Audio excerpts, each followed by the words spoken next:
Titans, go!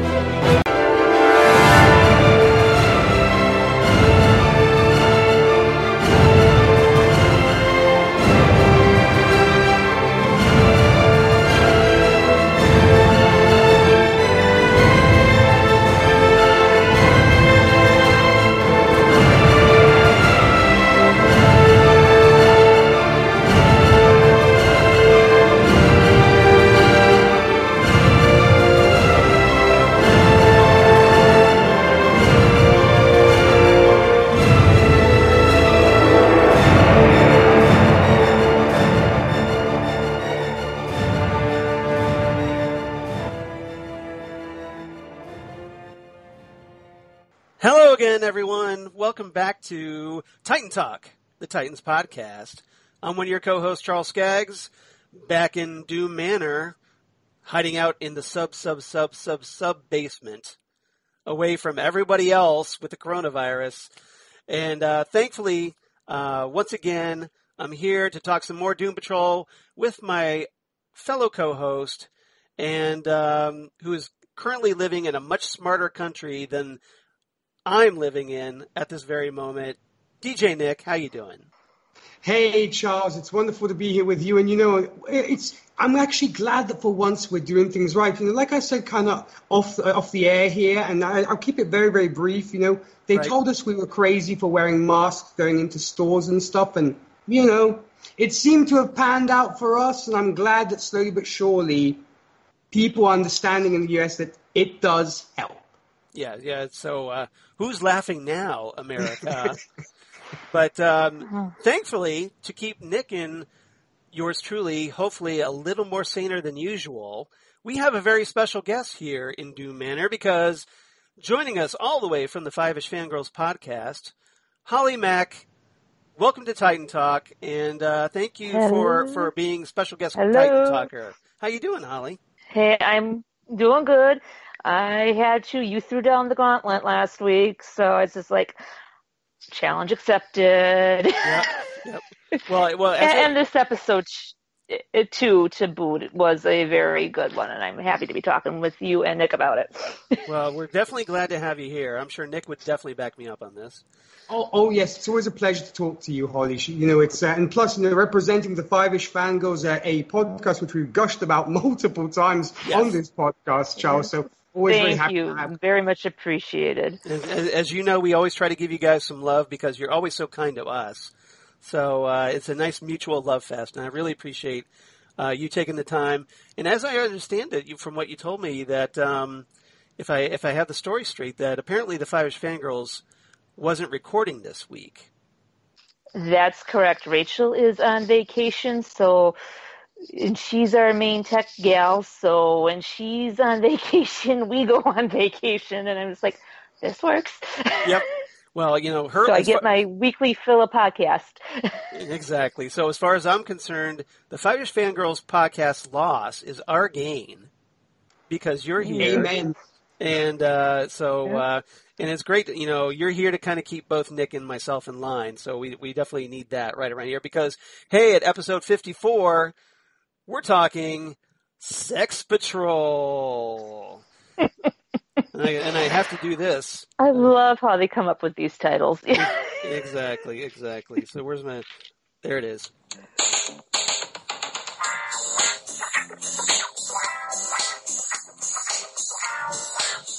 All right, so we're talking Sex Patrol. The fourth episode of Doom Patrol Season 2 came out on July 2nd, 2020, as we're finally getting back into the weekly episodes once again after that 3-episode binge. And this one's written by Eric Diedel, who wrote the previous Doom Patrol episode, Hair Patrol, with, if I remember correctly, the Beard Hunter. And then Tanya Steele, who I have to wonder, because her last name is spelled Steele. Any relation to Cliff? I'm kind of wondering. Yeah.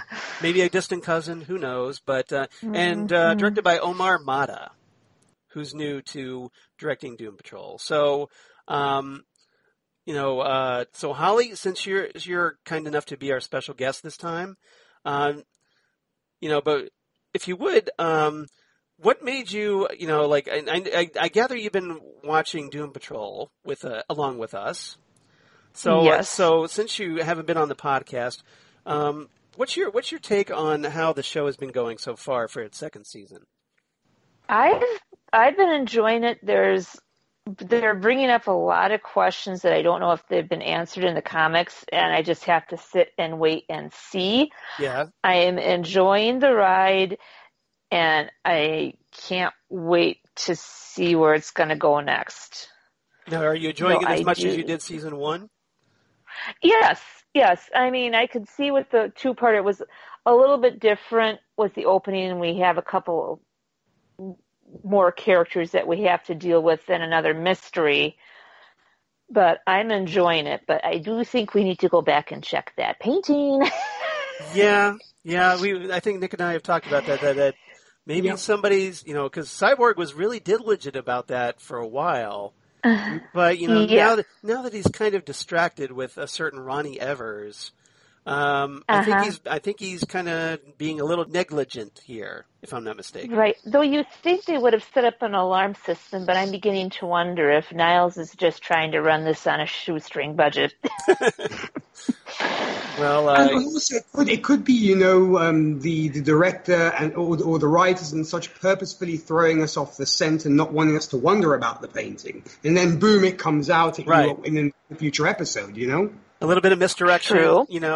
Hey, everybody, focus on this, so that you'll forget about the painting, like you said, and and then who knows, and then we'll see what happens, but.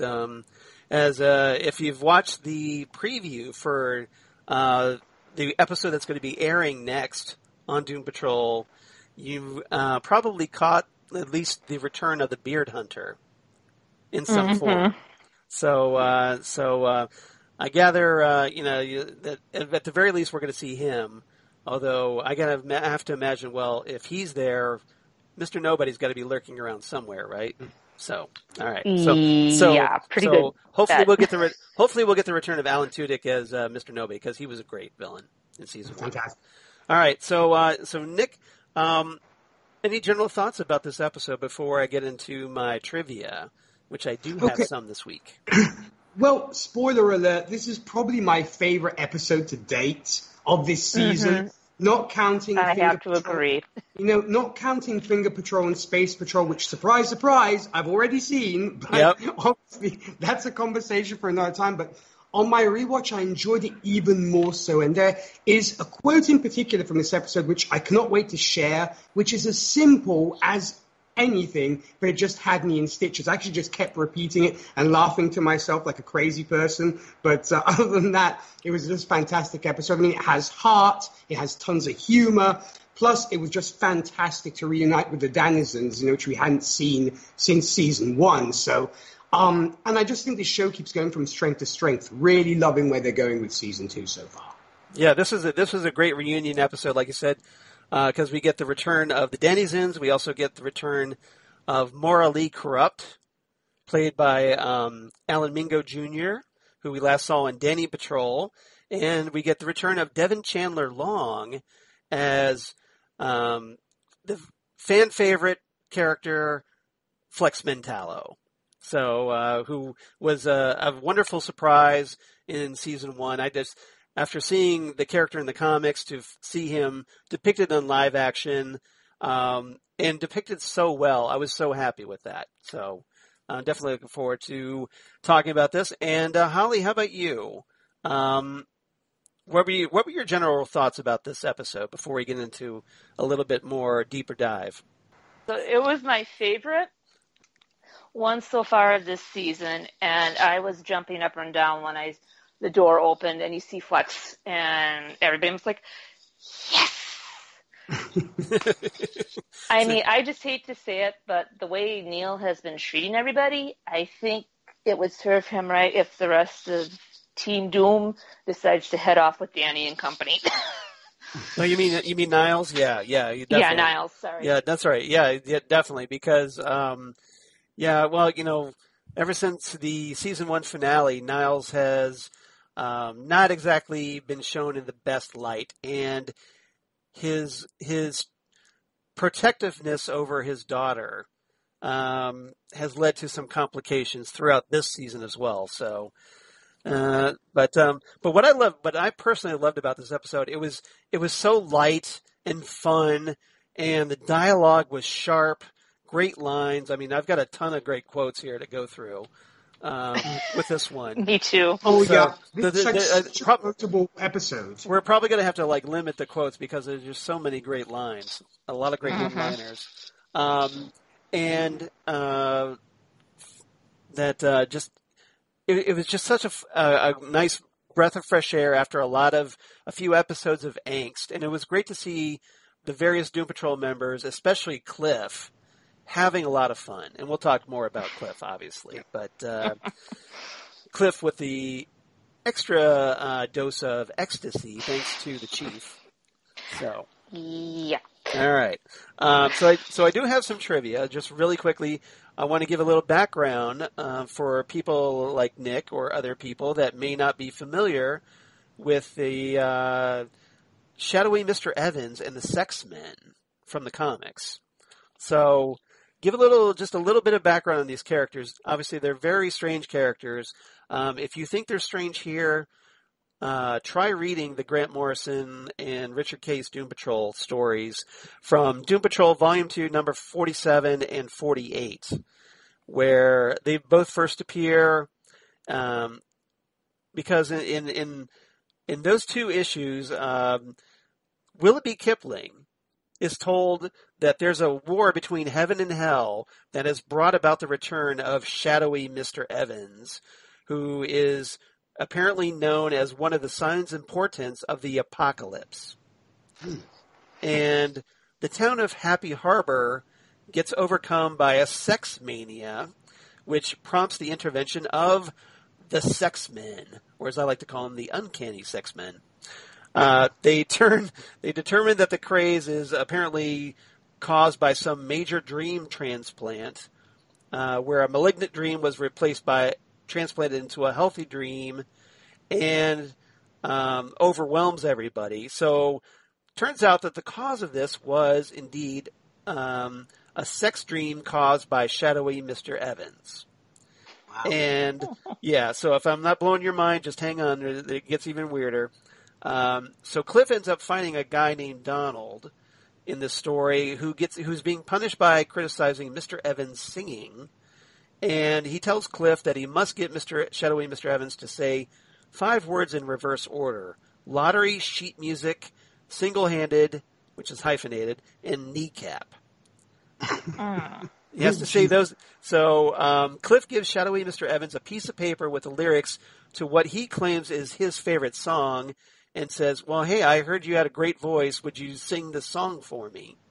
And Mr. Evans is very eager to do so, sings out the words, and begins to disappear, kind of like Mr. Mxyzptlk would in a Superman comic.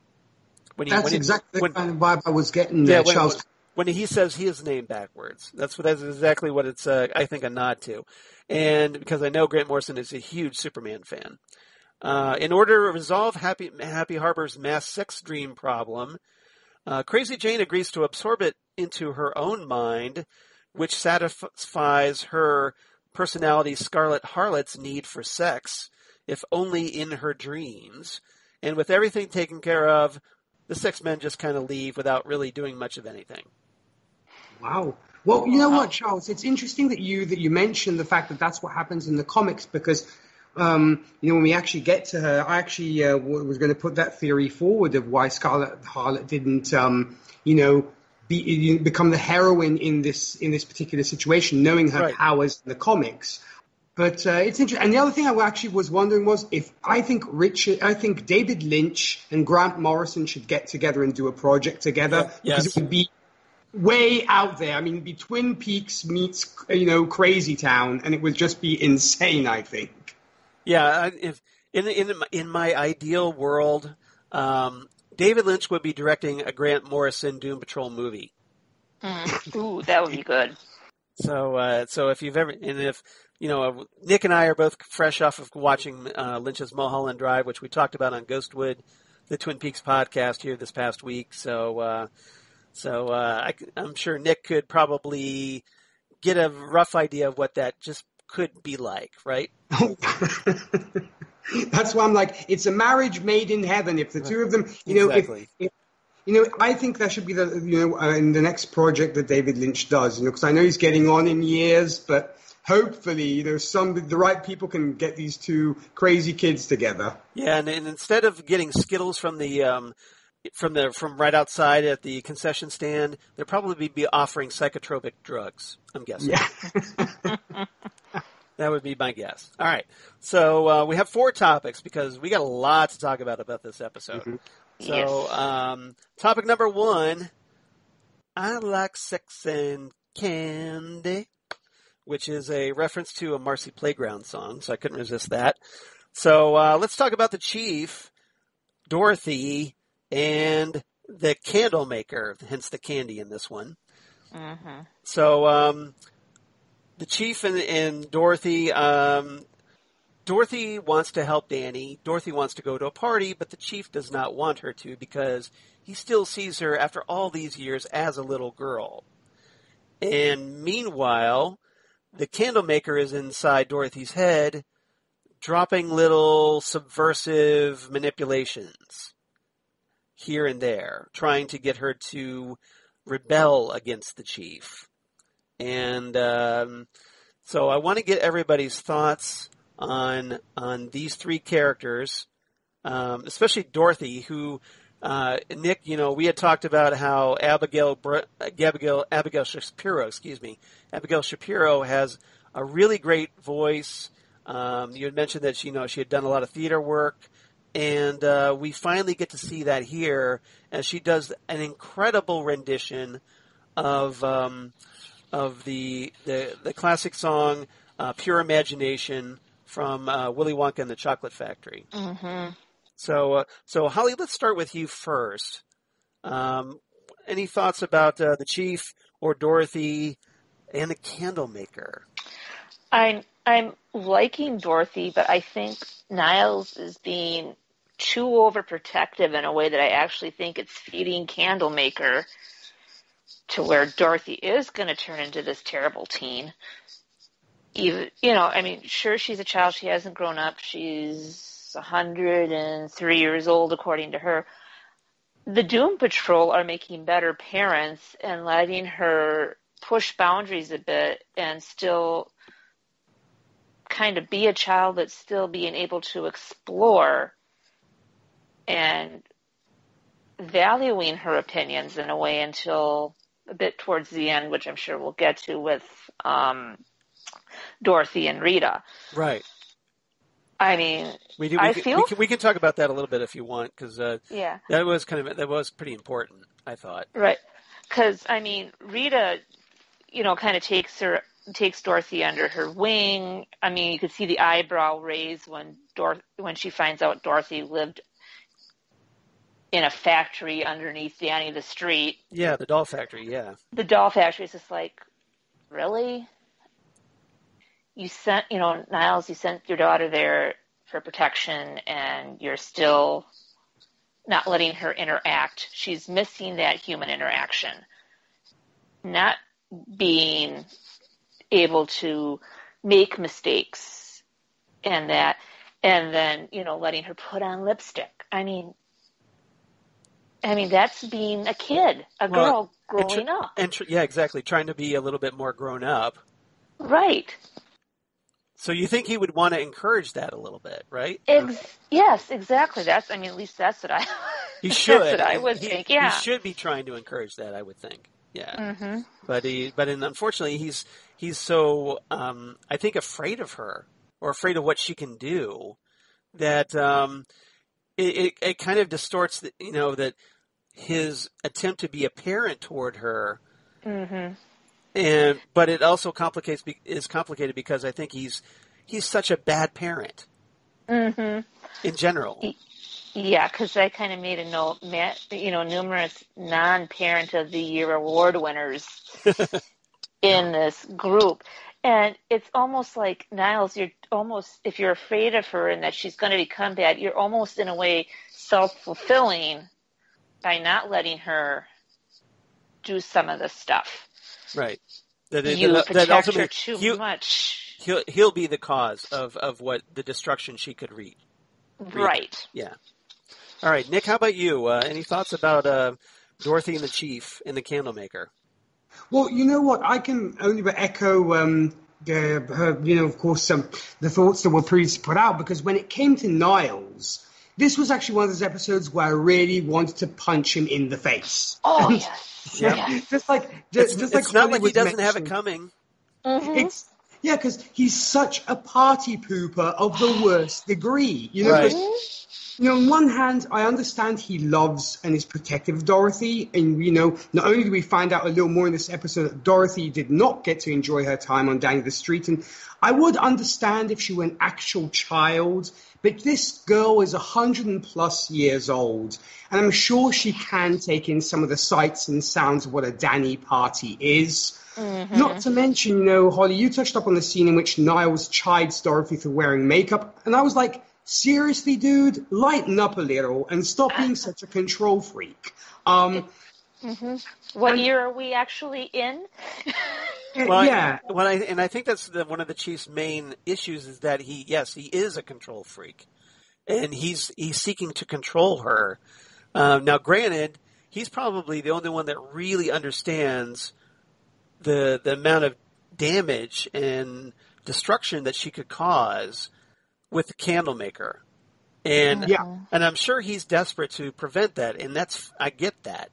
But I think the way that he's going about his protectiveness is what, like Holly said, is probably what's going to ultimately bring about the Candlemaker, because of the way that he kind of the Chief tries to repress Dorothy.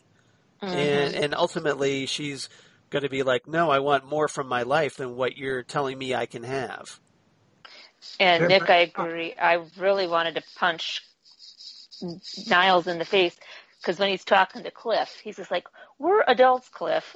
I've been open about my mistakes. Maybe it's time you're honest about yours. And it's like, I was about ready to do the wife from The Princess Bride going, liar, liar, you haven't been honest. I mean, well, it's just incredibly hypocritical on his part, I think. Mm-hmm. Not to mention, as you're both saying, I think he is just turning up the heat on that pressure cooker that is Dorothy, and like you very well said, Holly, it might actually be kind of a self-fulfilling prophecy, because Charles and I made this comparison of the Professor X Jean Grey relationship, and this is exactly the same mistakes Professor X does with Jean. As in, rather than try to understand her more, he tends to be all over kind of protective, throwing the mental barriers on, and we know what happens when it comes to that. So we might see a Dark Phoenix situation here as well. And funny story here, Charles, you mentioned, of course, the rendition of Pure Imagination. Right. And, a little bit of trivia when it came to the soundtrack of Willy Wonka and the Chocolate Factory, that soundtrack actually earned an Oscar nomination for Best Score in 1971, but lost to Fiddler on the Roof. But, just putting that out there, because I thought it was interesting, because I actually went to see who was kind of nominated at the time. And, next to Willy Wonka and the Chocolate Factory, there was also Fiddler on the Roof. I mean, not to go on a tangent here, they're both great soundtracks, but I might have maybe given it to Willy Wonka and the Chocolate Factory, not Fiddler on the Roof. Nothing against Topol, I'm guessing, who was performing in that rendition of Fiddler on the Roof. But, I got to go with Willy Wonka. I'm sorry, that the songs are just so much more memorable and more iconic. And, that's disappointing, isn't it? Oh, very much so. And then to go on to the Candlemaker brief, physically speaking, he's not, we don't obviously get him, but he is that ominous presence throughout the episode. And I think it is reinforced once again that on no account Dorothy must make a wish, as it will have devastating consequences, because we had, of course, seen this, in the flashbacks in Fun Size Patrol and Time Patrol. And we can tell, I think, that the Candlemaker is slowly but surely taking over Dorothy's band of imaginary friends. And we actually get to the point where he's deriding and putting down the other imaginary friends, kind of saying they're childish and she should kind of put them aside. In particular, I think is the case of Herschel the spider. And I believe the Candlemaker kind of puts Herschel down a little bit. And, and also he also tries to distance, I'm sorry for interrupting, but he also tries to distance Dorothy from Danny. If you notice, because, trying to say that Danny wasn't her friend, but was actually her prison. And so he's isolating her from all her support system. Yeah, and there is, I think, an interesting parallel here between what the Candlemaker is doing with Dorothy and what the Underground is doing with Jane. They're kind of both trying to cut off these people from ostensibly their family. And, yes. Granted, they're very different situations, but I did kind of see the parallels between the two. So that was, so I thought it was just, we get that growing tension, which I loved in this episode of the Candlemaker, constantly whispering away. It's like, will Dorothy or won't she kind of thing. And it was just fantastic. And when it came to you, Charles, what were your thoughts on these three characters in this episode? Just to give Niles a little benefit of the doubt, just a little bit, because we've kind of talked trash about him a little bit during this discussion so far. I will give him credit because he does have that number, the musical number with Dorothy. Yeah, true. Even though he's quick to send her off to bed, he does at least, he's there playing piano with her to accompany her as she sings. And you get the feeling that this is something they've done before. So yeah, he says it's our favorite song, I believe. Yeah, exactly. So that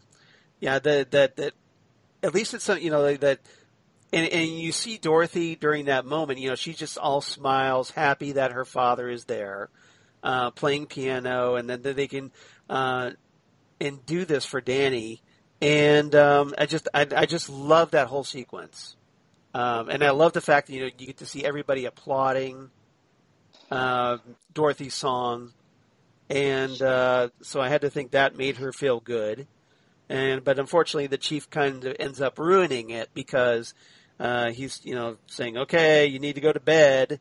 And then Danny's not much help either because, she tries to sneak in and, get a drink or whatever. And Danny catches her going look, okay, just 10 more minutes. And then you're back to bed. So Danny wasn't much help there, I don't think. I think he was doing more of that for the sake if Niles came back. Oh, to protect Dorothy from Niles is what you're saying? Yes, I think that's kind of what it was, because I'm thinking if Niles wouldn't have been there, I'm sure Danny would be like, hey. Oh, okay. I see what you're saying. We're good. Yeah, so as long as he figured, as Niles is busy, that it would be okay if she stayed, is what you're saying. Yeah. Okay, I get it. I can see that. And then, hopefully Danny would be more accommodating than that. Just from the that's the feeling I got from that conversation that Danny had with Niles in that opening. It's like, you can't keep her here forever. You can't protect her forever. I'm thinking he might have been against the putting her in the doll factory. And I think maybe Danny wanted Niles to let Dorothy live and interact with the other Dannys to let her know that, hey, she's loved, she's accepted. Sure, Dorothy's a part of the woman that he loved, and he wants to do anything at all costs to protect her, but you gotta loosen the reins a little bit. Yeah. And it's just another example of the chief being a bad parent, I think, is what it comes down to. He's just very clueless about this. He's just a scientist driven. And as a result, he's not sure how to deal with Dorothy. And that's probably why we saw that, he sent her off to be with Danny. Danny told Danny to watch over her. And then, he only comes back infrequently. We don't know exactly how often he came back. Could have been years between visits. And, for all we know. And I could very easily see the chief just, look, I can't really deal with a kid right now, especially one as powerful as Dorothy. And so he kind of loses himself probably in his own work. and just is not the ideal dad. And I'm sure made Father's Day cards really awkward. Yeah. Mm-hmm. But you make a good point there, Charles. I think it is, to maybe put it mildly, I guess, but I guess it is misguided parenting. Yeah. I mean, I don't think it was intentional. I don't think he wanted to cruelly treat her horribly, but I think he just, his desire to protect her and to protect the world from her, that drives him and doesn't really, and it kind of overrides any potential natural parenting skills he might have. Mm-hmm. Somewhere deep down, apparently. But and the Candlemaker, I just love the Candlemaker because one of the great things of reading Grant Morrison's Doom Patrol was to see the gradual progression of, over the course of dozens of issues, where the Candlemaker would show up just every so often and nudge Dorothy in that darker direction until finally he makes his appearance as the climactic big bad of the entire Grant Morrison's run. And so I'm glad to see him doing that here as well, because I think it makes him a much more different villain than Mr. Nobody, who was manipulating things, but in a much more overt way, I think. Yeah. And here the Candlemaker is just only talking to Dorothy and trying to isolate her from the others. Oh yeah, and she's noticing that he's gotten more talkative because she actually points out, you usually wouldn't almost talk this much. Yeah, because when we first heard him, I believe it was in the second episode of the second season. He's just talking in little just monosyllabic tones. Dorothy afraid or fire bad, tree pretty, whatever. Mm-hmm. And then now all of a sudden he's speaking in complete sentences. He's got a little bit more on the ball, and that means he's growing in power, I think, and which is not a good sign for everybody's favorite band of misfits, I think. Not at all. All right. So anything else about these characters before we move on? No, I'm good. All right. I'm good. All right, let's move on. Topic number 2, sexual healing.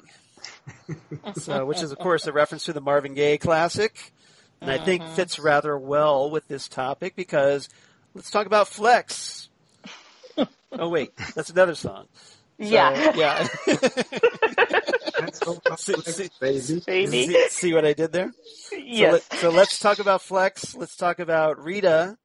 Let's talk about Maura Lee Karupt. It was great to see her back, and also Danny the Street, who and the Denizens. Poor Danny. When Dorothy broke his brick form, she was beside herself, blaming herself. Just felt really horrible. You really felt for Dorothy, I think. Oh yeah, and now this was her chance to kind of bring him back together, help him restore himself or itself rather, and I think that helped make Dorothy feel a little better as a result. So let's talk about these characters. Nick, let's start with you first on this one. Well, first off, Flex Mentallo is actually one of the reasons why I have doubled the number of crunches I do every day.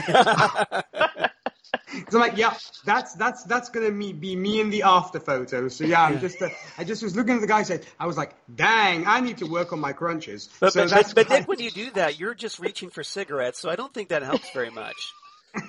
Well, I guess that's probably what you do. Like you lay down on the back of the floor and you got like a cigarette pack on the table, and you're probably like, okay, I'm going to reach for a smoke. Okay, lights went up. Then back 1, lights for another one, 2, and so on.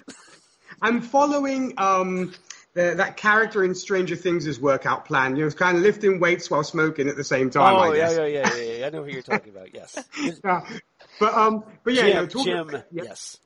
Yeah, that chap exactly. Because the guy's happily down in whiskey and smoking while lifting weights. I'm like, yeah, I can get behind that workout program.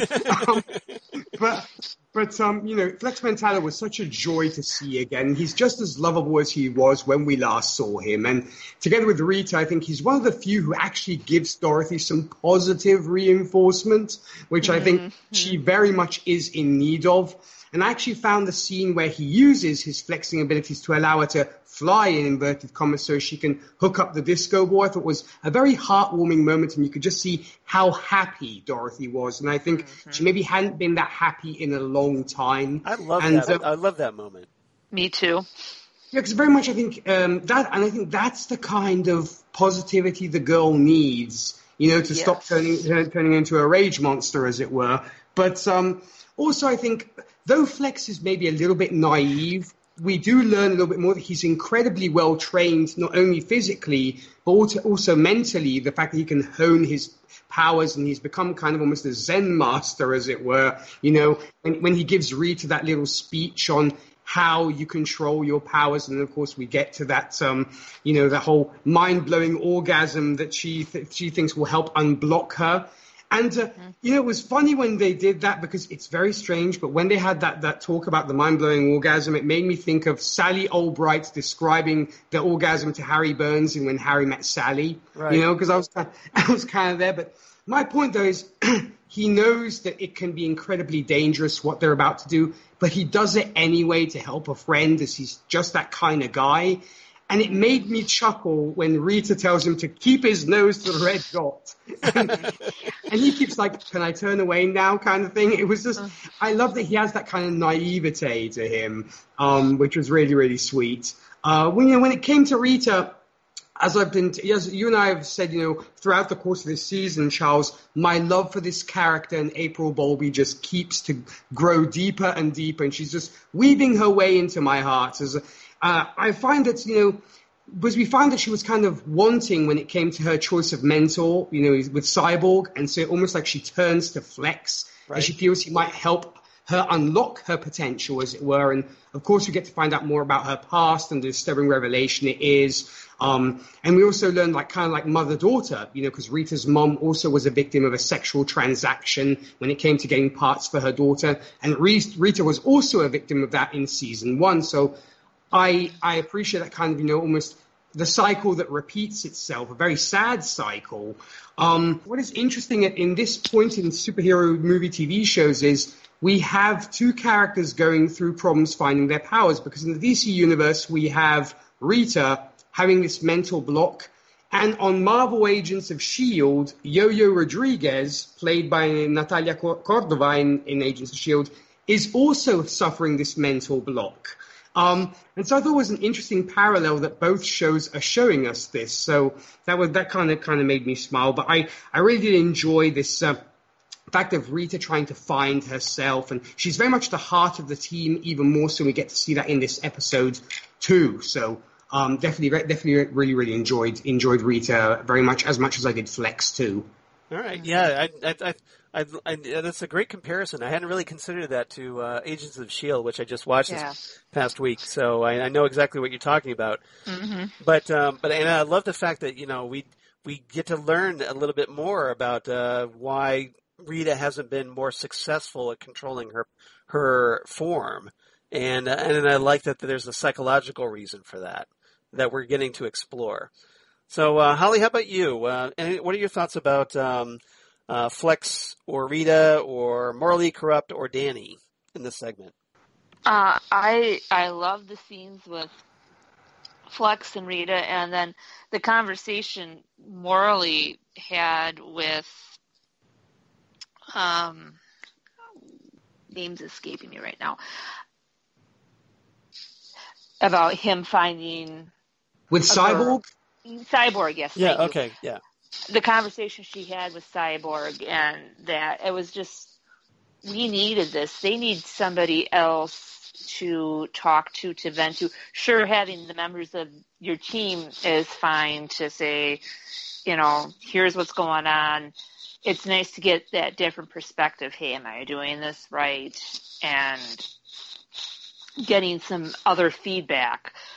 And Flex, sure, he can be a little bit naive, but him picking up on things and instantly focusing in on Dorothy, like, hey, why are you down? Yeah, he goes, why the long face? Long face. And poor Dorothy is just like, well, that's how I normally look. And, and it's heartbreaking when she says that. Right. But I don't think But Flex he didn't meant anything by her facial features. No, he wasn't trying to insult her at all. No, he could tell by her body language that this, with what happened with Danny, I don't think she meant to intentionally break Danny's brick. It happened. No, and she was down about it, and I love that Flex looked at, like, of everybody that, else was off distracted, but he's looking out for Dorothy, and I really love that about Flex. Mm-hmm. And, because when we saw him first, he was just this, like, little 50s throwback character, and, ad out of the back of a comic book, and here he is, I think he's a fantastic character, and I love the actor who plays him, Devan Chandler Long. Great job. Very good. And then Rita with the mental block, I'm thinking that she maybe put it into place to shelter herself, but then I'm also wondering too if there wasn't some other jiggery-pokery from some other being that we haven't seen yet. So you think in addition to her mom just psychologically tormenting her about her and making her insecure about her appearance and everything, that there was more going on there. Interesting. It could be. I don't know. I'm just spitballing. No, I mean, with this show, who knows, right? Mm-hmm. I think any theory is valid with this show, personally. Sometimes as things happen, I'm seeing Mr. Norwar maybe where Mr. Norwar shouldn't be, but after what happened with season 1 and him being slippery, I'm a little cautious. That's all right. Another character I really loved in this episode was Maura Lee Karupt, who we had seen before in season 1. Just kind of like the head of the Dandysons almost acting here. I think looking out for Danny, like, hey everybody, let's we're gonna bring Danny back, and everybody's gonna be we're gonna have a party, and because that's what Danny wants, and kind of like rallying the troops to help heal Danny. And then I also liked when Maura Lee Karupt was talking with Vic and talking to him about being in love and giving Vic some advice. Like, hey, like if as long as the love is good and it's lasting, then you should stay. But if it's not, then you should leave. Mm-hmm. I'm paraphrasing here because there's a much the actual quote is much better, but just that I think it's very profound advice, and I was really glad to see that moment because if you remember going back to season 1, Vic wasn't quite sure what to make of Maura Lee Karupt. Mm-hmm. And then here they are, these two characters, like actually having a moment together. I thought it was nice to see that progression and see how much Vic has evolved. Mm-hmm. I really like that. All right. Anything else about these characters? Well, Charles, when it comes to Maura Lee Karupt, I also would like to say that I absolutely love this character. And, that Alan Mingo Jr. does a fantastic job with it. And I kind of got a RuPaul vibe for a little bit because of the kind of flamboyancy. But at the same time, what I love about this character is she is so insightful and, incredibly direct as well. She's very wise and I think is an excellent judge of character. Right. And I think a phenomenal people reader, because you guys were both mentioning the dialogue that she has with Cyborg. And I think she always has kind of these Bon Mosen advice. While also, what I also liked was they also provide in this episode some social commentary on the LGBT community and the difficulties that it encounters when confronted with the outside world. And I think Eric Dietel and Tanya Steele did a great job in giving us an insight into that without being preachy. Because, some CW shows have been criticized when it comes to introducing LGBT characters into their shows. Right. But I think here the writing was very crisp and it was strong without being preachy. And I really appreciate that. And I like this kind of criticism, this veiled criticism, as it were, on how the LGBT community is treated. And also, I should add, I think Maura Lee Karupt is a better life coach than Ralph Dibny. Well, apparently, as we found out, because the actor who plays Ralph Dibny is no longer with The Flash. So, Yeah. sad to say. All right. Holly, do you have any other thoughts about these characters? I think I'm good. I mean, it's just, Flex, that hug that he exchanges with Larry, it's just, I wish we would have had a couple more scenes with Flex checking in on Larry, or even morally checking in on Larry to give him a pep talk with what's been going on with him and his son and that, and just to... Well, there's just only so much smooth the episode, I waters. guess. Yeah. I know. This one, I wouldn't have minded being a little bit longer in length. Yeah, I agree. And, more Flex Mentallo is always a good thing, right? Mm-hmm. Yeah. Yep. I personally, I love the scene in Rita's room, where, he's flexing Rita into an orgasm, because that was one of the funniest things I'd ever seen in Doom Patrol Season 1, where Flex gives the whole team a collective orgasm, except for poor Cliff, who can't, and was feeling left out, poor guy, of the experience. But and then they kind of like do a different version of that in this episode, which was just hilarious as well. And just the scene between those, just having those two characters doing what they're doing. And then, Rita being that kind of, that kind of prim, proper 50s throwback, as well as Flex. It made sense to bring those two characters together, I think. Mm-hmm. All right. Agreed. And very funny scene.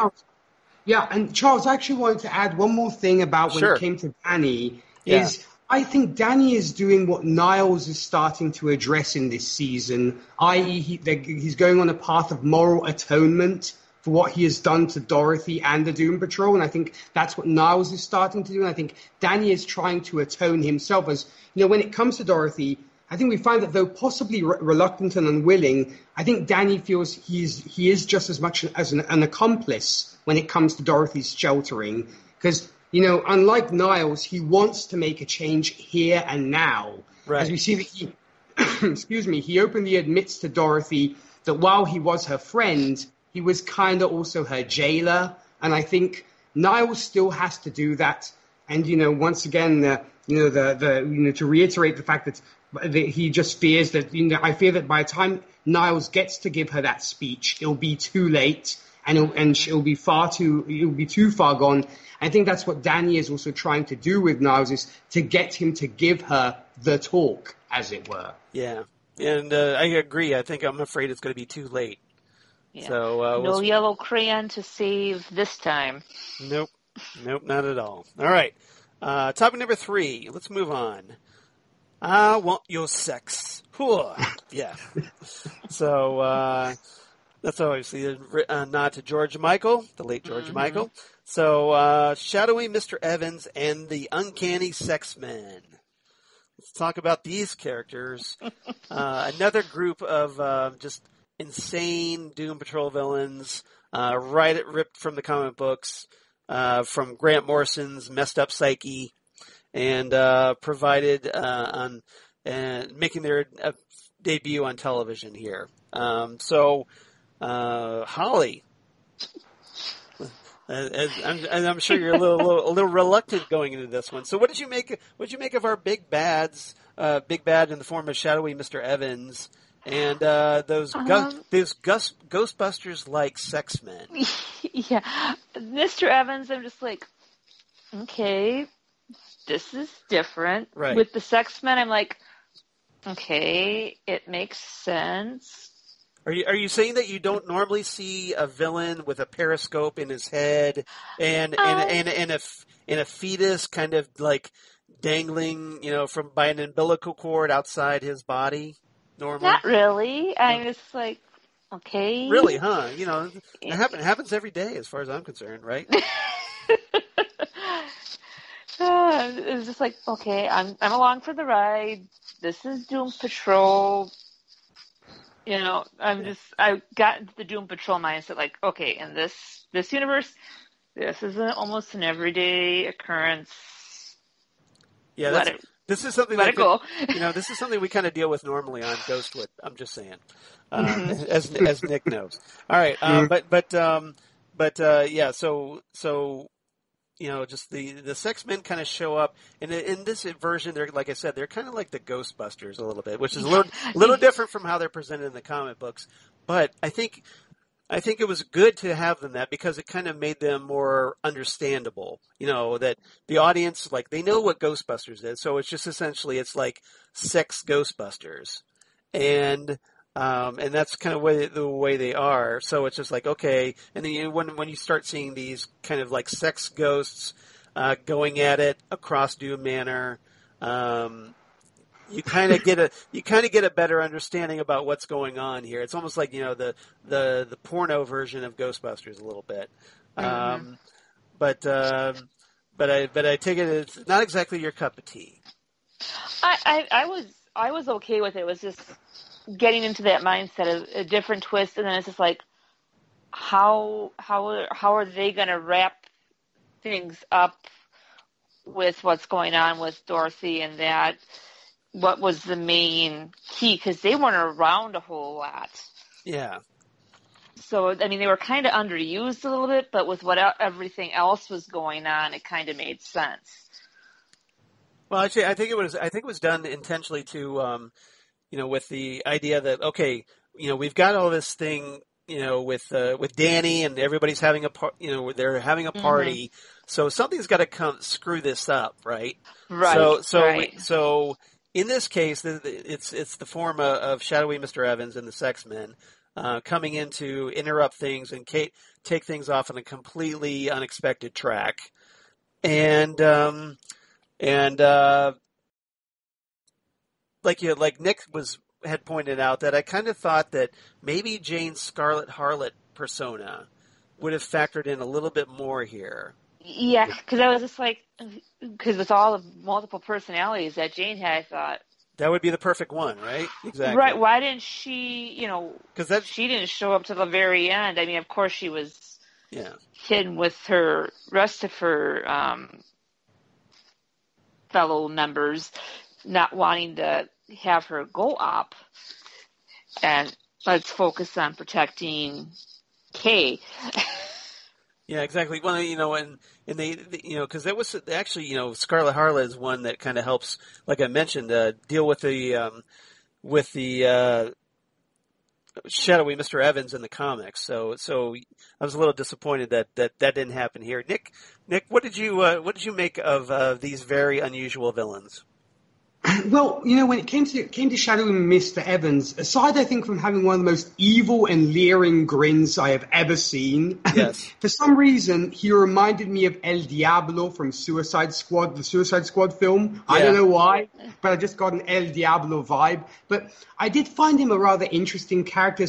Pretty much, he's like this incredibly distorted and weird version of, and I guess this might sound incredibly blasphemous, as, the bringer of the sex apocalypse, kind of the sex apocalypse version of the Virgin Mary, who will birth this anti-Christian figure who will kind of bring about the end of children if this baby cries. So I kind of got that kind of, twisted version of the apocalypse.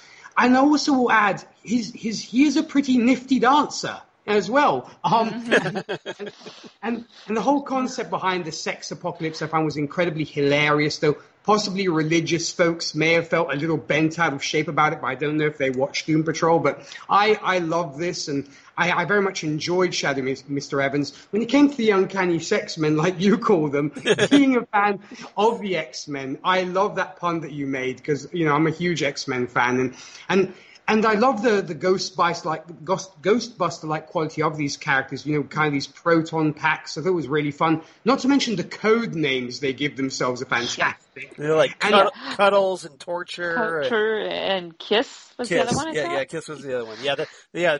Those are names were actually taken directly from the comics. So, but I actually have a question for you, Charles, about the sex men. Sure. Like the Ghostbusters, do they actually have a containment center where they blast these ghosts to, or do they just destroy them? Well, we don't know because this is that aspect is something the TV show came up with.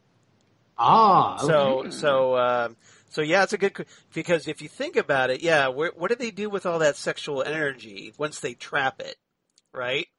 And if it's anything like the Ghostbusters storage unit, that's a really big Twinkie. I'm just saying.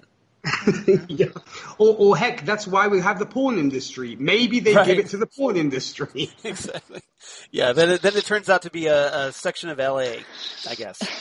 There you go. Exactly. But also, I thought Jane's interaction with Cuddles was fantastic. You know, when the personality of Dr. Harrison takes over. Yeah. I thought that was obviously, Cuddles was incredibly unnerved and unhinged by it, but I thought it was a great interaction between Dr. Harrison and Cuddles as well. So definitely loved the sex men indeed. Yeah, I mean, Cuddles, it was just like he wasn't as tough as Kiss and Torture. I mean, he just folded when Jane started to question him. It's like, okay, we know who the weakest link is and why he's in the van. He might have gotten phased a couple of times by some of the phantasms that they've had to go and track down and take care of. Yeah. You had one job, you're staying in the van. Yeah, I'm guessing, yeah, Cuddles is essentially the Ray Stantz of the sex men. I'm just guessing. Yeah. I'm just guessing. That's another Ghostbusters reference. If you're a Ghostbusters fan. Yeah. All right. Anything else about the? Nope. All right. Shadowy Mr. Evans and the Sex Men. I mean, you Charles, knowing these characters, were you happy with what we got on the screen? Yeah, because in the comics, they were only appeared in a couple issues and they weren't really defined very well. So I kind of like especially with the Sex Men, giving them that Ghostbusters angle.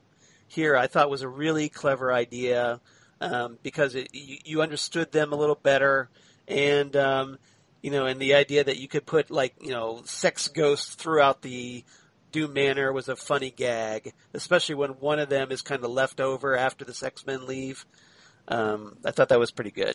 So, all right, topic number 4, final topic: sex and drugs and rock and roll. That's a nod to Ian Dury and the Blockheads, because, that's all my brain and body need. Let's talk about Jane and Cliff, and then let's also throw in, thanks to popular suggestion, let's talk about Larry and Vic as well in this segment. But primarily I'm thinking Jane and Cliff, especially poor Cliff, who has had a rough few episodes. He's coming down off of, learning that Niles was behind his accident. And we saw, we talked about this last time where he tried to reach out to his daughter at her baby shower and didn't go so well for the big guy. So, but here, thanks to the chief adding a fresh dose of ecstasy to his nutrient tank, gets to cut loose and have a little fun. And I really like seeing Cliff do that. So let's see. So, Nick, let's start with you on this one. So what did you make of Cliff, Jane, Larry, and Vic in this episode? So to start off with just Cliff and Jane for the time being, yeah, sure. We then move on. I have to say, I know this might be a hot take, Charles, but to me, Cliff is my MVP in this episode. As not only he has the most hilarious lines, and I have to say Brendan Fraser just does a fantastic job with his vocal performance. Oh, yes. But of course, like you were mentioning, the character is still getting over the fact of being rejected by his daughter. And what is the cure for that? Ecstasy, of course. Kids, don't do drugs. They're not the answer. But Brendan Fraser, I think, plays High Robot Man splendidly. And of course, yes. Even when, already the character's inappropriate, but, add ecstasy to it, he's just inappropriate as all get out, as always. But at least he's fun. Yeah, it's very true. He's not just dropping F-bombs every other word in this time. I mean, I just thought it was hilarious because, like, when he comments that he finds the sex demons kind of hot, and and also I thought it was interesting that he's the only one who could have solved the whole apocalypse in a heartbeat. He feels it would almost emasculate him if the sex men saw him kind of going in and not feeling anything. He's like, I don't want to be embarrassed in front of the sex-men. But I love also the happy, drunk, or high person moments when he goes to find Larry. And, of course, when he goes to hug Hammerhead, who ends up being the hero in this scenario. So it was like, because I have seen people do this. I've seen happy drunks. I've seen happy high people. And, yeah, this is kind of the way they act. So it was just amazing, just hilarious. Well, especially on Ecstasy, which is made for that. Yeah, exactly.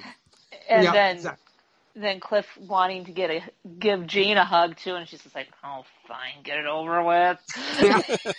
And also you're hugging Hammerhead, who's not exactly a huggy person. No. Hammerhead's more of, let me throw you across the room and through the wall. Yeah, but I thought it was just fantastic. But it was funny. It was a funny moment. Yeah. And that's why Cliff had to be the one to do that, I think. Mm-hmm. Only Cliff could do that. Only Cliff probably could have survived it. Yeah, that too. That's very well said. When it comes to Jane, I know this will sound incredibly shallow and superficial, but Diane Guerrero once again shows her range when she plays Scarlet Harlot and is incredibly sexy. I just had to put that out there. And I do also like the reappearance of the Hangman's beautiful daughter, a.k.a. the Painter, making a resurgence. Where you have the kind of Frida Kahlo mono eyebrow, which I thought was a nice touch. And I think even more so, we see that things are coming to a head as Jane has been somewhat ousted from her position as primary, and the Underground is spinning the wheel, as it were, when it comes to which personality will surface. And I thought it was actually curious, that, as we mentioned before, they had Hammerhead face off against Mr. Evans over Scarlet Harlot. As we said in the comics, she can absorb psychosexual energy and project ectoplasm. So I think it was maybe a missed opportunity that we could have had this maybe ectoplasmic face-off between, Mr. Evans and Scarlet Harlot. But, I get that they wanted to give Hammerhead something to do. So that was cool. And also, I think we can see the tension is very much rising in the Underground as well. And I cannot wait to discuss what comes next, when we get to the next episodes, Charles, because you can see that just wait for it. We'll get there. Patience. You gotta see some for the next episode, right? Indeed, it's like the Christmas presents are in the other room, and you just want to go in and tear them open right now, but you can't. Not yet. Right. Or you snuck a peek and you can't let Mom and Dad know that you snuck a peek. Like, I know what's in that box. Exactly. So yeah, those are pretty much my thoughts on those two characters. Anyway, what about you, Holly? What did you make of them? I enjoyed them, and I can kind of see the battle with Jane and that, and her other personality. I thought she was doing a pretty good job, and I kind of agreed with her. It's like, what's going on up above is important as what's going down below, because if we're not paying attention to what's going on up above, we might be in a world of hurt if we're focusing. They need to find a happy medium, which I don't know if they are going to be able to find without going too spoilery. Yeah, exactly. I get where you're coming from. I love Cliff and Jane in this one. Obviously, Cliff is just hilarious throughout most of this episode. But I did love that Nick mentioned that scene in Jane's room where the Hangman's beautiful daughter is painting, and Cliff goes to talk to her, and kind of throws out, because essentially she's at that moment there that she's the primary. Yeah. And he asked her some rather tough questions like, okay, so what's your long-term plan here? Mm-hmm. How are you going to survive in the real world? Yeah. And it's quickly evident that she is not the right persona to be the primary. Right. It's almost like Cliff kind of subconsciously knew they really don't have a game plan. It's right. Internal power without struggle. Jane. Yeah, exactly. So right. Jane was the only one kind of keeping everybody in check and controlled. And without her, it's nothing but chaos at the moment. Right. Or Jane has a plan and everybody else isn't liking that plan. Yeah. And they're trying to make a power play. Yeah. And it's just, I still love the idea that, here you have a superhero where each personality has its own superpowers, her own superpowers or his, and that they're fighting for control. And I just think that that's obviously it's not your standard superhero, and that's one of the reasons why I've always loved Crazy Jane as a character. Just such a fun, unique superhero character, and Diane Guerrero. I don't think there's anything she can't do at this point. She has done it all, I think, and just every time she's a constant surprise. She's just amazing performance, no matter what the persona, and again, great casting as far as I'm concerned with her with Jane. Oh, I will agree with you, Charles. Also, I wanted to add, I hope she does become the female Green Lantern that fans. Oh yeah, Jessica Cruz. Yeah. I hope she does become Jessica Cruz in the HBO Green Lantern TV series. That would be cool. I'm all for that. Mm-hmm. I think that would be a great place for her to do or to appear, especially as we wait for more Doom Patrol. So I'm all for that, and I think she would be phenomenal. Obviously, I think she's proven that she would be a good enough actor. I think for that role. And also the fact that to open a brief parenthesis about just Cruz as well is she also suffers from depression and stuff, and we've seen that Diane Guerrero gets that kind of character. Yeah, exactly. So I can't imagine anything better casting personally. So let's talk a little bit about Larry and Vic. We haven't talked about them. We talked a little. I talked a little bit about Vic having that chat with Maura Lee, but poor Larry is obviously still down about his son's death and is feeling pretty dejected. And Cliff tries to reach out to him. But I'm not sure how much he helped in that regard. So Nick, do you have any thoughts about Larry and Vic? Well, when you talked about Cliff reaching out to him, I mean, I have also seen this happen where you have maybe a party going on and you have the teetotaler in the room who might have, other things on their mind, and somebody pops up kind of completely out of it. It's like, come on, man, have a party. That's probably the most irritating thing you can do, I think, to a teetotaler or somebody who's not in the same state of mind as you. And I of course, Cliff had good intentions, but the guy was high as F, to put it his way. Right. And I have this, and also this robot comes up to you wearing a feather boa around his neck and kind of, come on, man, and this kind of thing. It's like, it's not going to help. But, I talked about, Niles being a bit of a party pooper in this episode. But yeah, as you mentioned, Charles, I think the man who is the most down in the dumps of all is Larry. As, he's trying to, get over Gary's death and possibly wants to maybe reconnect with Paul and has so much moral baggage right now. And what I thought was really sad was he tries to enjoy himself, he tries to dance, and I actually dance like that. So that's how bad I dance. So yeah, I felt bad for him when this one guy approaches him and it seems pretty interested, like, hey, I like to see about what's under those bandages. And Larry's just like, that's not a great idea. Yeah. And and it is like, and you said that there's always these types of people at a party. Like the chief is the guy that that kind of the killjoy at the party, the kind of guy that ruins the party, ruins the fun. But Larry's the Debbie Downer at the party, and the guy that nobody really wants to hang with because they're so down at a party. But I felt bad for him, especially after his almost encounter fizzled pretty quickly. Mm-hmm. And two, I also think that he was enjoying dancing with Rita.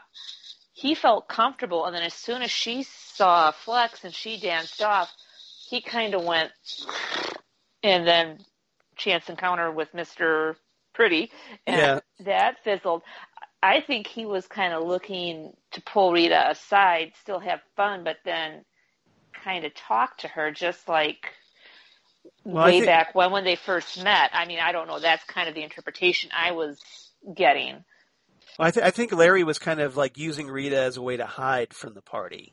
Oh, okay. That would work too. Yeah, that's kind of my take, because we know that Larry tries to hide who he is, and I think that maybe he felt safer with Rita being there, but with Rita there, he wouldn't have mingled with anybody. Yeah. That's the way I took. That's the way I took it. I don't know.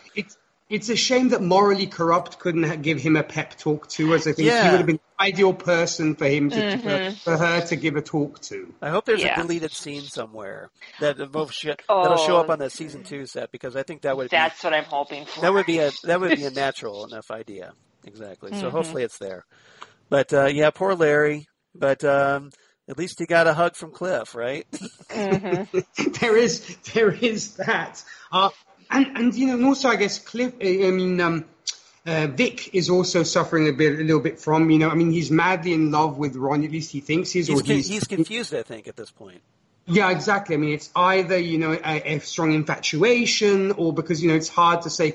If we start discussing what does being in love exactly mean, we could be here all day. But one could maybe describe as being a strong infatuation, I think, or very strong attraction, because of course they have had sex and stuff. But at the same time, he was she bailed at them in meeting at the diner, and he's trying to process that, I think, because he's like, I really like this girl, but she doesn't see, she kind of is hot and cold kind of with me.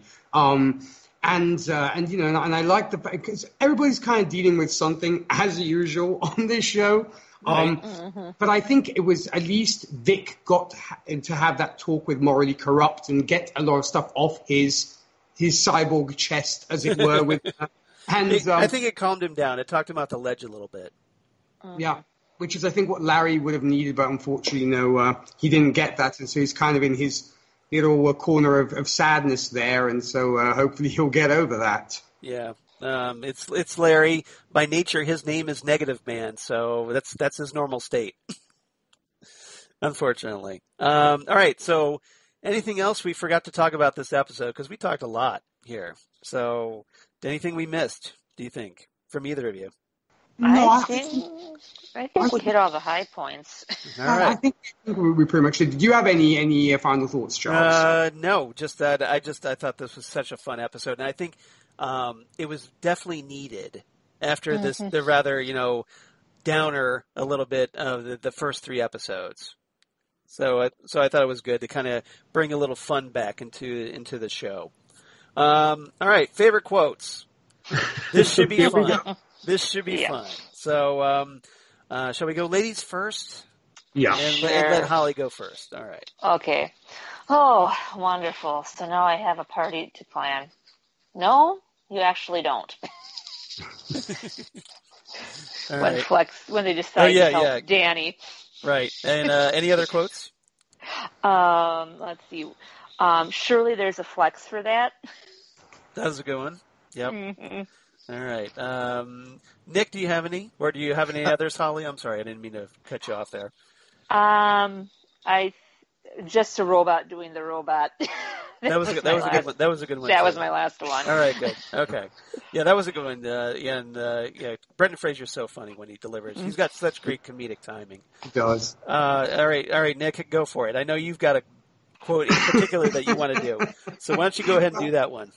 Well, there was one that, as I said, it's so simple, but it made me laugh like crazy because I don't know why. Maybe made me think of some friends of mine. But like when Cliff to Larry, you want drugs? Chief's got drugs. I thought that was still there. Yeah. For some reason. That was good. It just Note made me to laugh. self: don't drug the robot. Yeah. Well, that's probably the only reason that Chief would get invited to the party, I think, because he's got the drugs, right? Yeah. Exactly. All right. So you got any others there, Nick? Yeah, there's also, obviously the Cliff when he goes, is anyone going to say anything about the fact that Rita's G-spot almost ended the effing world? Yes. Yes. Yeah. That was a good one. And then, of course, Cliff to the Chief, I'm in full-blown psychological crisis and you're offering me ecstasy? Right. Yes. Right.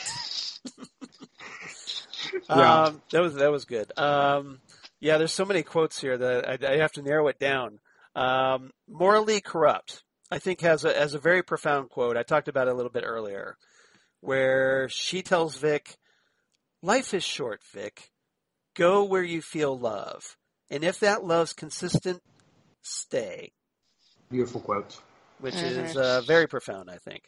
And meanwhile, Flex Mentallo had a really great line, especially if you're a Spider-Man fan. where he says, "We'd have to be very careful," talking to Rita. And he says, "With great muscles come great responsibility." Good one. So that was good. Let's see. Larry with Cliff, where Larry's going, "Cliff, you have to go in there. You're the only one of us who can't orgasm." And Cliff replies, A, I'm effing high. B, you just totally embarrassed me in front of the sex men. C, you want me to kill an effing baby? F no.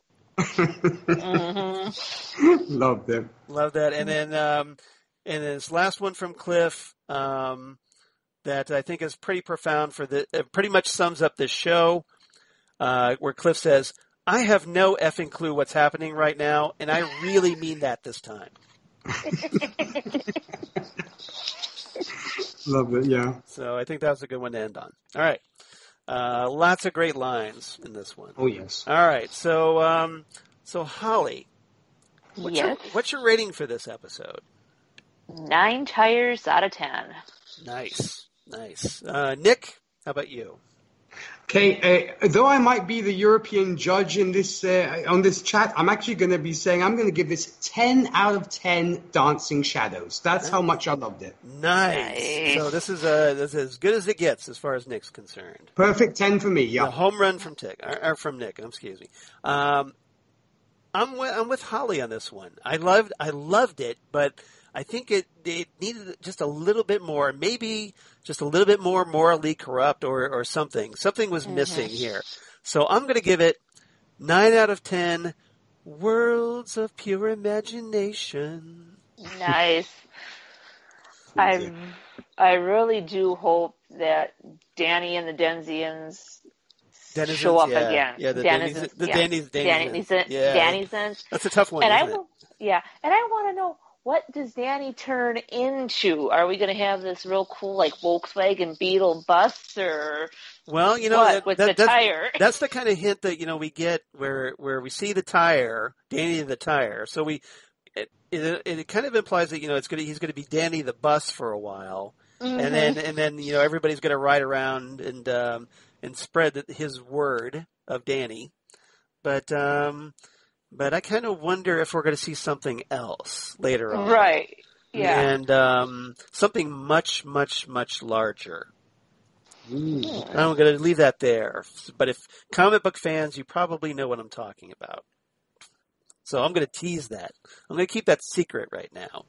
As everybody scrambles to their digital comics library. All right. Okay. So Titans Tower, well, I don't really have any Titans or Doom Patrol news to talk about. And tell it to Titan Talk. Well, hey, Holly's here, so we don't really have a letter from her. Well, we did, but there's no real point in reading it, right, at this point? Right, yeah. But we definitely appreciate you writing in, though. I kind of feel bad that you wrote all that and, but at least you showed up here, so I guess that's more important, obviously, because we get to talk to you as opposed to just read your email. Exactly. We got the real McCoy this time, Joe. Exactly. Yes. And that's more important as far as I'm concerned. And so if you want to be like Holly normally is for Titan Talk, the Titans podcast, please write to us at TitanTalkcast@gmail.com. That's TitanTalkcast@gmail.com. We'd love to hear from you. We always love hearing from Holly, of course, but hey, we'd love to hear from other people in addition to Holly. So write to us. We'd love to get your thoughts on Doom Patrol Season 2 or anything else relating to the podcast, or just what you think of our episodes, or what you think we should be doing with our episodes. We'd love to hear from you, get your feedback. Holly, where can they reach you? Well, you can reach me at the FiveishFangirls.com. We're on Facebook. We're on Instagram. You can find me personally at HollyMac_79 on Instagram and Twitter. Excellent. Please do, because the Fiveish Fangirls podcast, great podcast, highly recommended by those of us here at Titan Talk, and just great people, and we want to support them as much as possible. Right, kids? Right. All right. Now, I forgot to also mention that Titan Talk, You can be found on Twitter at TitanTalkcast or on Facebook at Titan Talk, the Titans podcast. We'd love it if you'd like and follow us there. So forgot to mention that as well. But Nick, how about you? Where can they reach you? Well, first off, Charles, I'll definitely echo the fact that we would definitely appreciate all the support from you guys when it comes to social media and such. When it comes to Titan Talk, indeed, we really just appreciate the feedback and all that good stuff. When it comes to me, outside of this wonderful podcast, if superhero movies are your speed, I do also host the Happiness and Darkness podcast, where we cover superhero movies from Marvel, DC, Dark Horse, Image, and more. If you'd like to join me on there and discuss a superhero movie of your choice, feel free to send me an email at happinessanddarknesshow@gmail.com. We'll supply you with a list of films left to cover. And we're also on social media, on Facebook, where you'll find us as Happiness and Darkness. You can also follow us on Twitter. We're at High Darkness Pod, or on Instagram under Hidden Darkness. We actually recently released our latest review of The Rocketeer, and we had great fun discussing that one. Also, for you country music fans out there, I also host a Whiskey and Cigarettes show where we play traditional country, today's country, and everything else in between. For more about that and where to tune in, visit our website. That's whiskeyandcigarettesshow.com. And our latest project, Gold Standard, the Oscars movie podcast, with mutual friends Zan Sprouse and another member of the Fiveish Fangirls, Rachel Friend. We are reviewing all the movies that won the Oscar for Best Picture in chronological order from 1927's Wings to the present day. Thursday, July the 23rd, we'll be discussing the fourth film to win Best Picture, which will be Cimarron.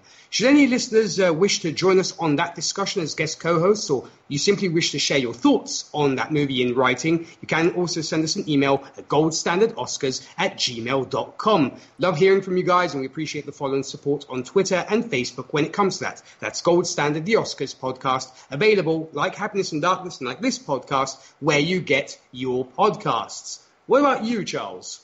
Wow, I don't know how to follow that. It was so good. So, of course, me, at Charles Skaggs on Twitter, at Charles Skaggs on Instagram, Facebook, of course, Charles Skaggs in Hilliard, Ohio, and my blog of geeky things. Damn good coffee. And hot. Damn good coffee and hot. We're talking about all the stuff we talk about here on Titan Talk, including Titans, including Doom Patrol, including all kinds of comic book TV news, sci-fi news of my other podcasts they do for Southgate Media Group, including Ghostwood, the Twin Peaks podcast they do with Zan Sprouse, whom Nick has just mentioned, and where we talk about all things Twin Peaks, David Lynch, and this episode would probably fit very nicely on Ghostwood, I'm just saying, and as would a lot of Doom Patrol episodes, and now that I come to think of it. And also the Phantom Zone podcast that I do with Jesse Jackson, where currently we're talking Stargirl Season 1, and about 2/3 through that, and it's been a lot of fun talking about that show, and Stargirl just got picked up for Season 2, so I'm guessing I'm guessing we'll get to talk more Stargirl down the line whenever Hollywood gets back to production again, and we get new episodes. And then, of course, talking about Next Stop Everywhere, the Doctor Who podcast that I do occasionally with Nick, occasionally with Holly, or occasionally with Jesse Jackson, most of the time with Jesse Jackson, because, hey, he's my partner in time, right? And where we have, talk about all kinds of Doctor Who, Torchwood, Sarah Jane adventures, and just have a lot of fun. And then coming up this week on Next Stop Everywhere, we're talking Human Nature, the Family of Blood, from the David Tennant era. It's a very popular two-parter written by Paul Cornell, who wrote the original novel, Human Nature, featuring the Seventh Doctor. A lot of people don't know that. And I actually have a copy of that novel right here, which you can't see because we have our cameras turned off, but trust me, it's there. It's a good read. It's a great read. Can't go wrong with Paul Cornell as far as I'm concerned, especially writing Doctor Who. Great stuff. So I hope everybody comes check that out as we talk with Lee Leonard, who hasn't been on the podcast for a while, and I think that's going to be a lot of fun. So everybody stay tuned for that. And then otherwise, Holly, thank you so much for joining us. You were terrific. You were terrific today. We had a little technical difficulties, but we got it sorted. It all worked out. I'm glad you threw down the gauntlet. Yeah. I'm glad too, because I haven't talked to you since I think April. It's been a long time, so... That sounds about right. Yeah, so it's been a while, so it's great to talk to you, and we always would love to have you back on Next Stop Everywhere, or anytime Rachel kind of like doesn't is looking the other way, and you want to sneak back on over here to Titan Talk, I'm sure we could arrange that as well. So you're definitely invited, because I thought you did a great job. Thank you. And I'm sure Nick would back me up on that. Oh, well, totally. I mean, it's always a pleasure to talk to you, Holly. And yeah, I definitely will echo that sentiment of, we're always happy to have you on here with us for sure. Yeah. Thank you, guys. And I definitely hope you had a good time. I did. I enjoyed it. All right. So, Nick, thank you so much, my friend, for talking Doom Patrol with me. I always have a blast talking with you, and this was a great one to talk about. Any final thoughts you want to say to our listeners before we sign off? Well, no, Charles, as always, it's just such a blessing and a pleasure to be able to do this with you. And, I'm just so glad that, the season is panning out so well. And, I just cannot wait for the next episode. It's just, it really is one of the highlights of my week, for sure. Exactly. So next time on Titan Talk, we reach episode 55, because you can't drive 55, right? So, right? And we're going to talk Finger Patrol. The 5th episode of Doom Patrol Season 2, as our buddy Cliff managed to get a hold of someone's index finger through rather awkward circumstances, and a whole lot more. So we're got a lot to talk about with that one. Holly, thanks again. Just a joy to talk to you. And Nick, thanks to you. Just a great partner to talk Doom Patrol with. And everybody, come on back next time.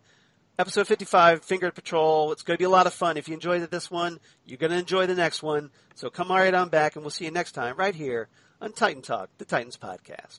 Goodbye, everybody. Ciao. Bye.